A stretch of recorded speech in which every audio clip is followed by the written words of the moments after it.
Assalamualaikum warahmatullahi wabarakatuh. Kami di sini ingin mempresentasikan tentang Kerajaan Sriwijaya. Nama anggota kelompok yang pertama yaitu Nurintan, kedua Refaulia, ketiga Sipa Adistiaji, keempat Natasha Dewanti, kelima Haman Hudoni. Kami dari kelas 11 IPS 2 SMAN 25 Jakarta.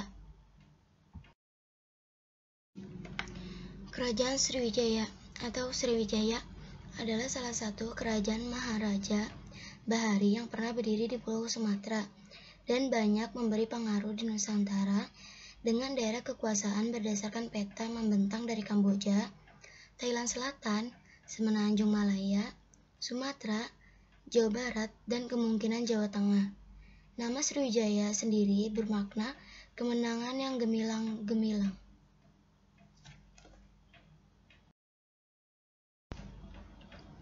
Lanjut, kita udah perkenalan nih sama Kerajaan Sriwijaya. Kita akan mengetahui awal keberadaan Sriwijaya ini. Bukti awal mengenai keberadaan kerajaan ini berasal dari abad ke-7.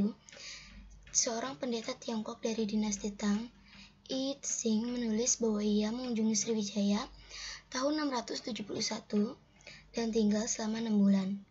Selanjutnya, prestasi yang paling tua mengenai Sriwijaya juga berada pada abad ke-7, yaitu prestasi Kedukan Bukit di Palembang bertahrik 682. Setelah kita tahu nih keberadaan Sriwijaya, kita pasti akan ingin mengetahui kemundurannya atau keruntuhannya. Kemunduran pengaruh Sriwijaya terhadap daerah bawahannya mulai menyusut dikarenakan beberapa peperangan, di antaranya tahun 1025. Serangan Rajendra Chola I dari Coromandel. Yang kedua itu tahun 1183. Kekuasaan Sriwijaya di bawah kendali kerajaan Dharmasraya. Setelah keruntuhannya, kerajaan ini terlupakan dan keberadaannya baru diketahui kembali lewat publikasi tahun 1918 dari sejarawan Prancis Giorgio Codes dari École Française de Extreme Orient.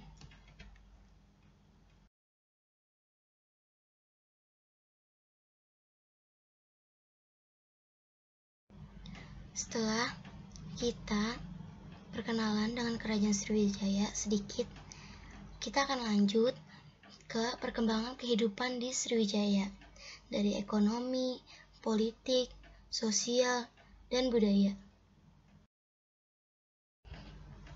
Perkembangan kehidupan ekonomi.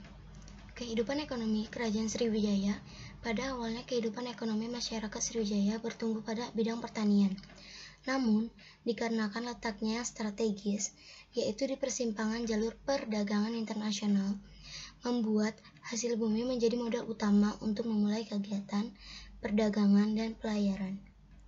Karena letak yang strategis pula, para pedagang Cina yang akan datang ke India bermongkar muat di Sriwijaya, dan begitu juga dengan pedagang India yang akan ke Cina.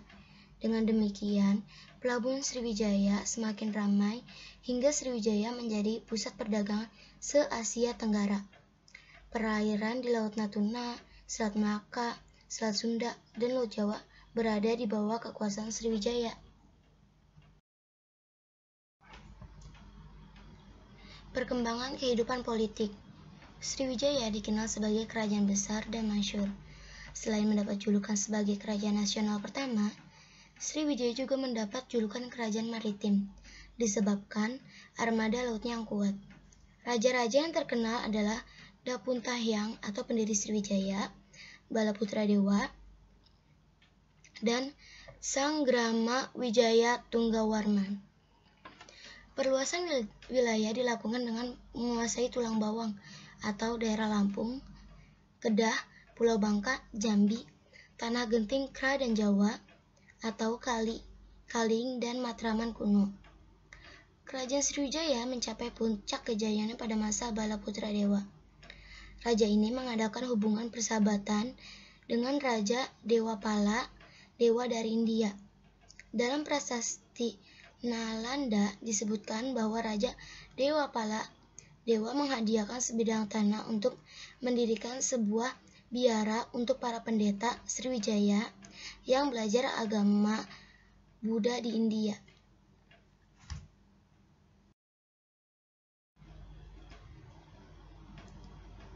Lanjut, kita akan membahas tentang perkembangan kehidupan sosialnya. Karena letak yang strategis, perkembangan perdagangan internasional di Sriwijaya sangat baik. Dengan banyaknya perdagangan yang singgah di Sriwijaya, memungkinkan masyarakatnya berkomunikasi dengan mereka, sehingga dapat mengembangkan kemampuan berkomunikasi masyarakat Sriwijaya.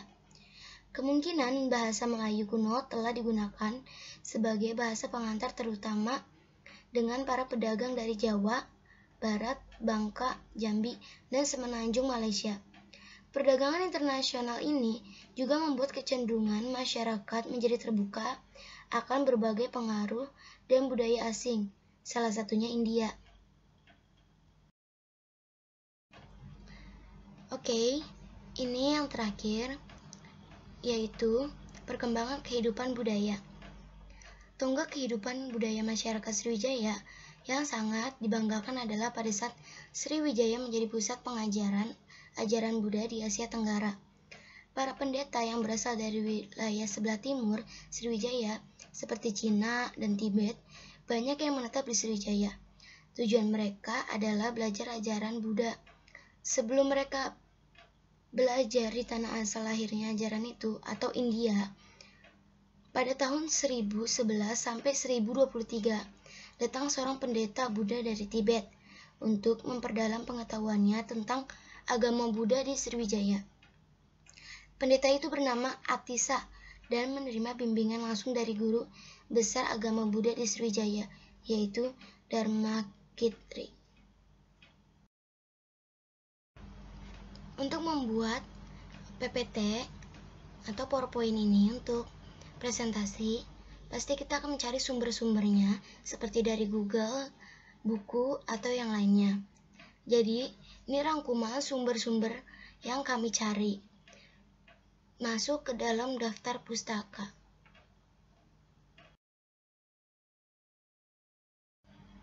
Jadi, itu presentasi saya. Sekian dari kami. Wassalamualaikum warahmatullahi wabarakatuh. Terima kasih.